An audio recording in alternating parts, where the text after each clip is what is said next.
Hello and welcome to the full moon forecast for the full moon in Aries, October 6, 2025. I'm your astrologer, Cawnawyn Mor.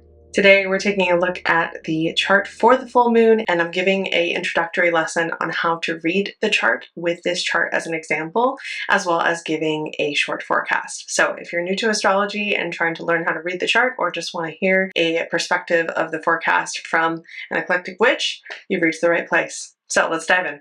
Okay, so here we have the chart for the full moon in Aries at 14 degrees, the sun, of course, being in Libra at 14 degrees.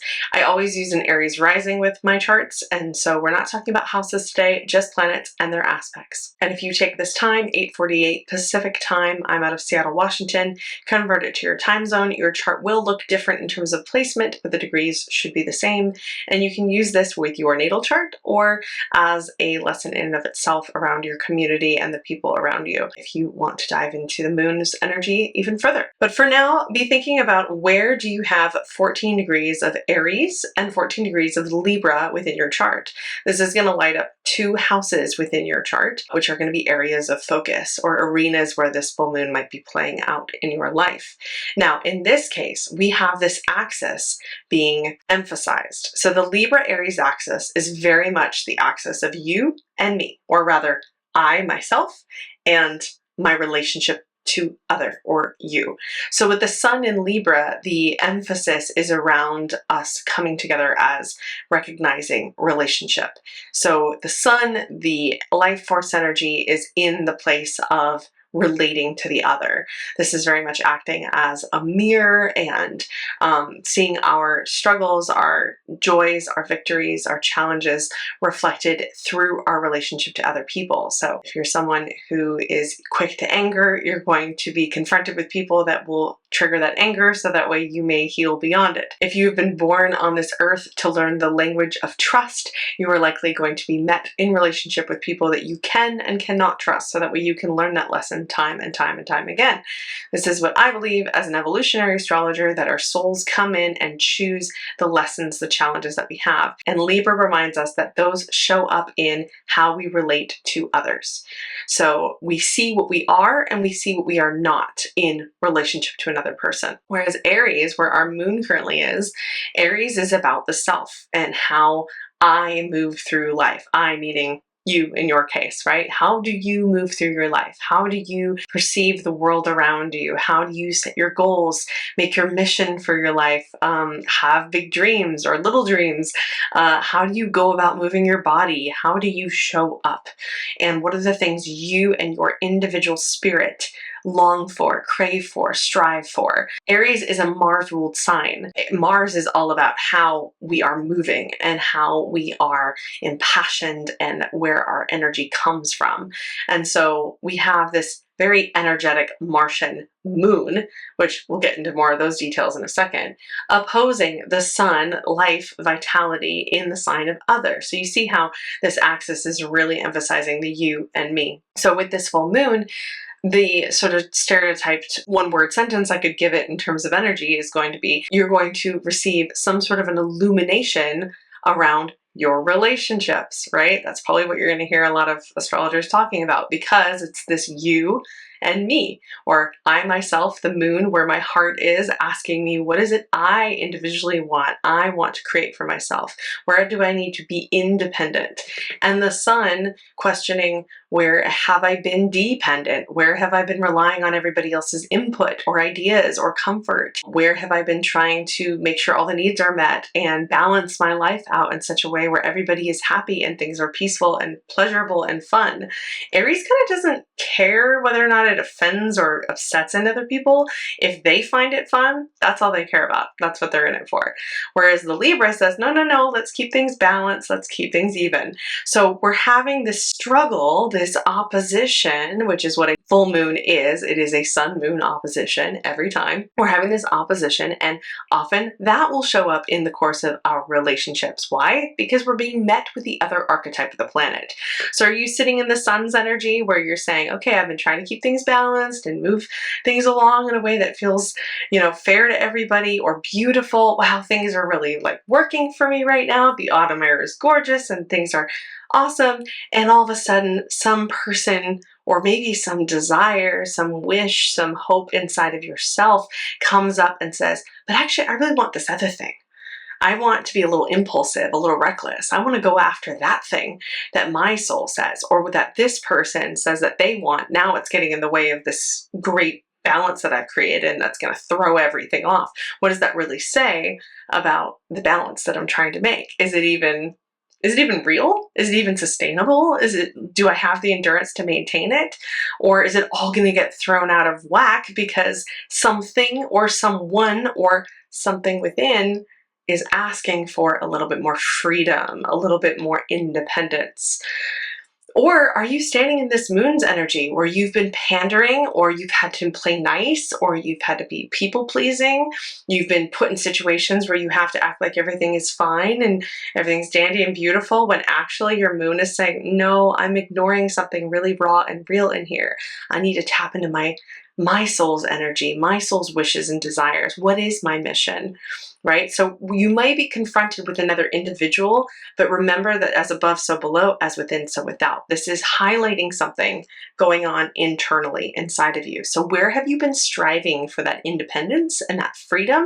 Where have you been hungry for something a little bit more raw, a little bit more real, and maybe it's okay, maybe a bit selfish?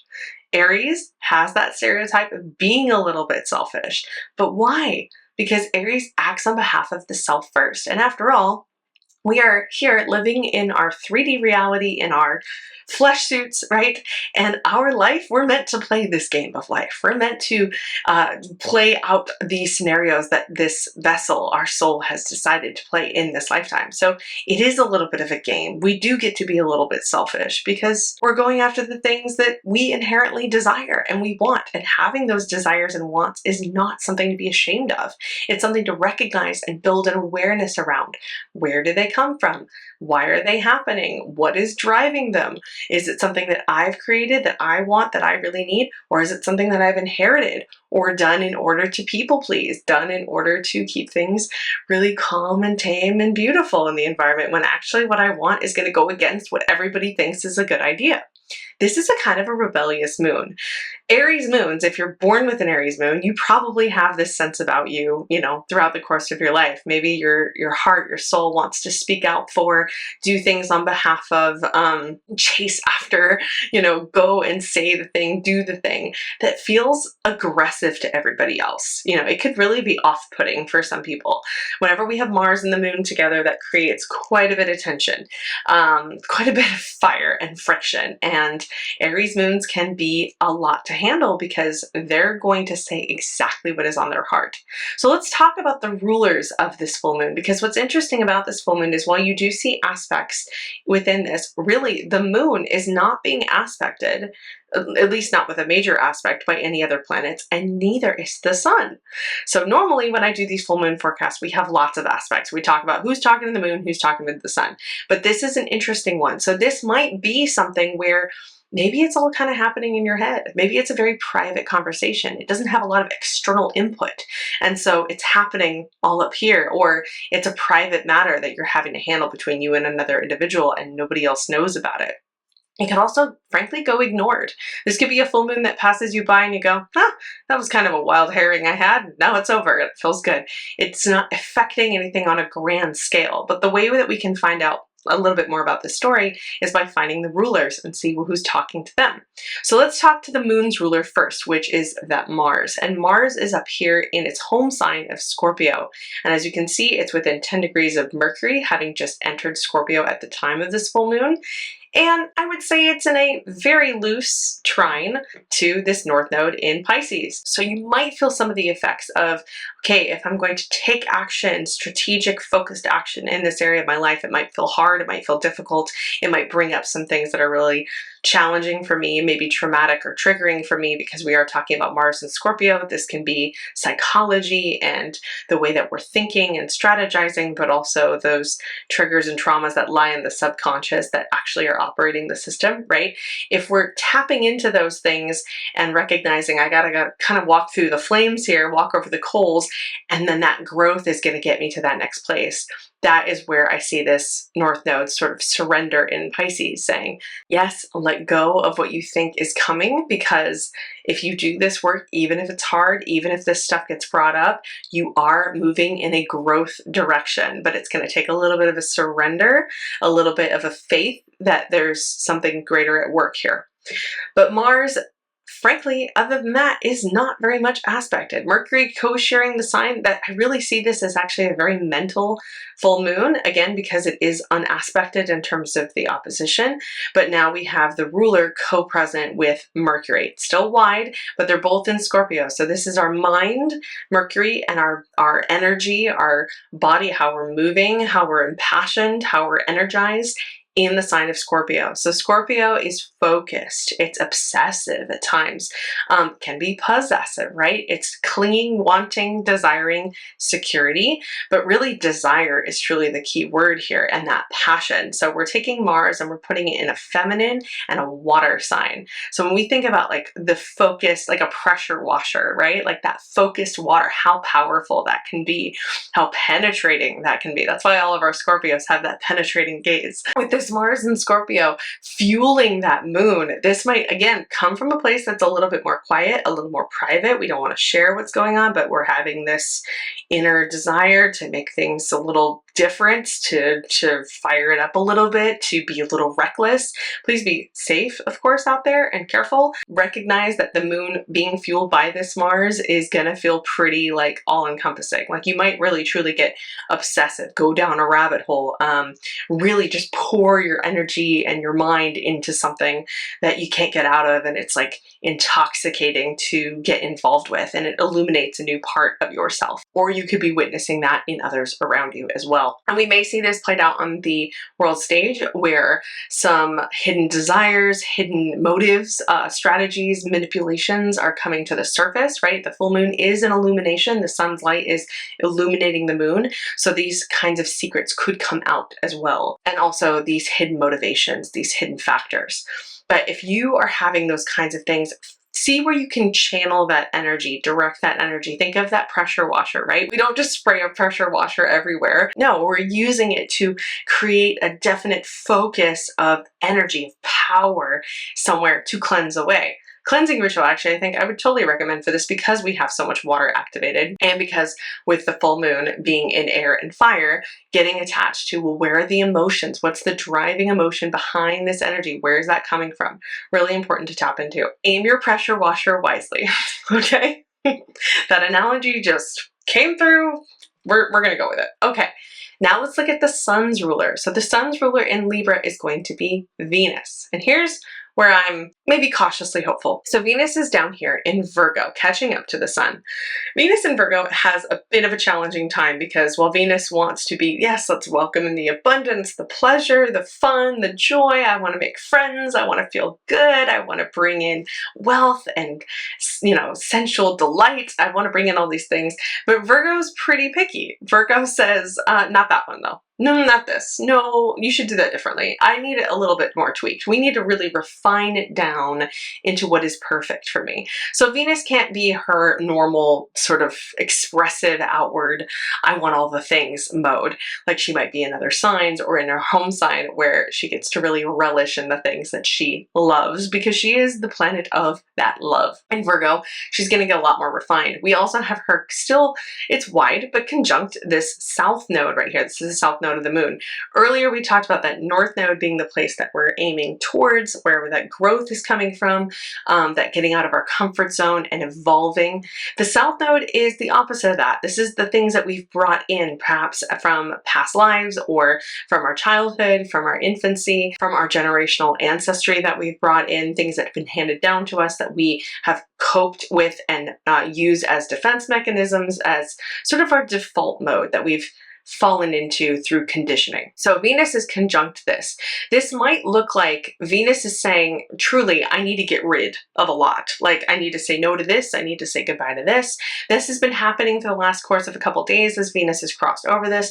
Please just be wary that with the South Node, this is sort of where we expel and let go of things. So with Venus there, that might look like, frankly, letting go of things to the point where it feels a little bit scary on our self-worth. We've had to let go of money, of opportunity, of abundance, of relationships, of friendships and things. So be gentle and kind with yourself with this, but recognize that, like, in order to bring in that Venetian energy of that love, of that abundance, that we do need to shed the things that are holding us back, the baggage that we're still carrying, the burdens that were never ours. So Venus is going through this process. She's still very much talking to this, but here's what I love about this full moon. We get this secret gem in this full moon that I'm so excited to share, which is that Venus, our sun's ruler, is going to be sextile, coming into a sextile with Jupiter in its exaltation in Cancer.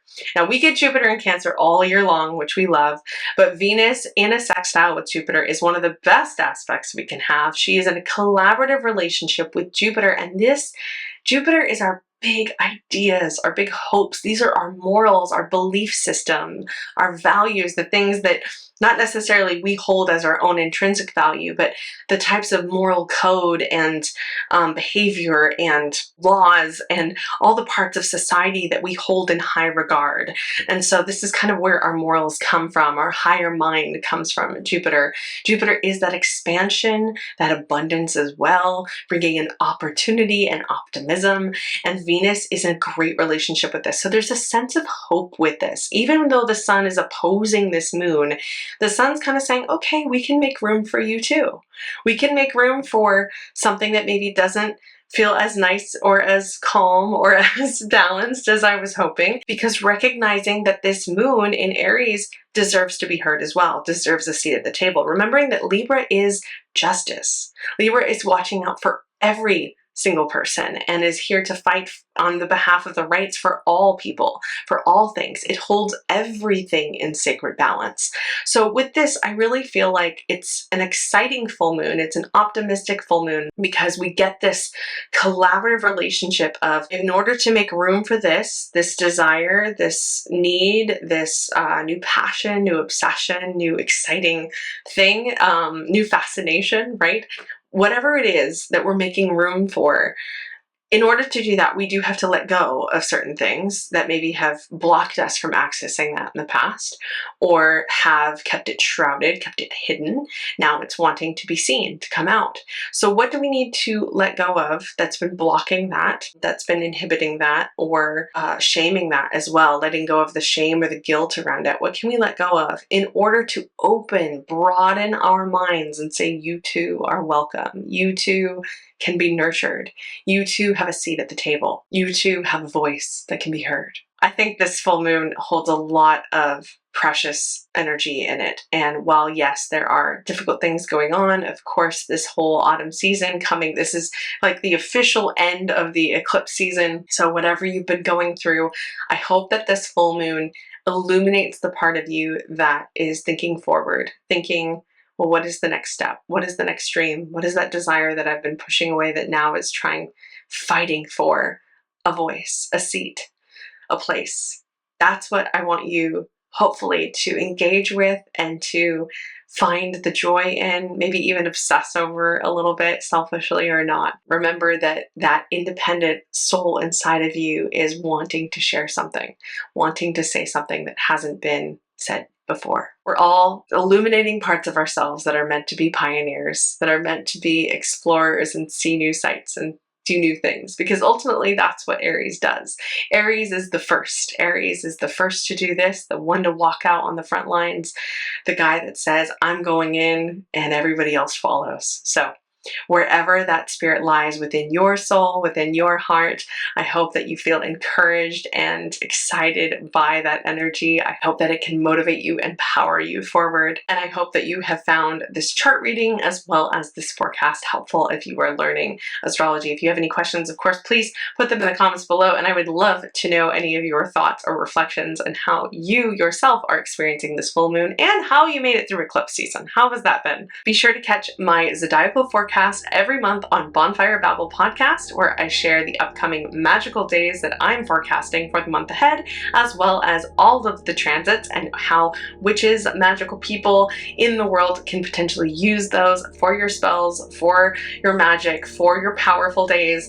I put those all in that forecast for you, free and available to the public. And please go check out Bonfire. They're fabulous over there. I love my co-hosts. If you want to book a reading with me, of course, you can try to hop on my calendar for a Zoom one-on-one reading, and I also turn around a recorded reading within 72 hours. If you haven't already, be sure to subscribe to this channel. I'm putting out full moon forecasts every full moon, as well as putting out all of my music and more astrology messages for each of the 8 Sabbats of the year, and my pagan parenting podcast. So if you too are a pagan and a parent and would like to check that out, that is on here as well. And with that, I wish you a blessed Aries full moon. Thank you so much for joining me, and I will see you next month in November for the Taurus full moon. Blessed be.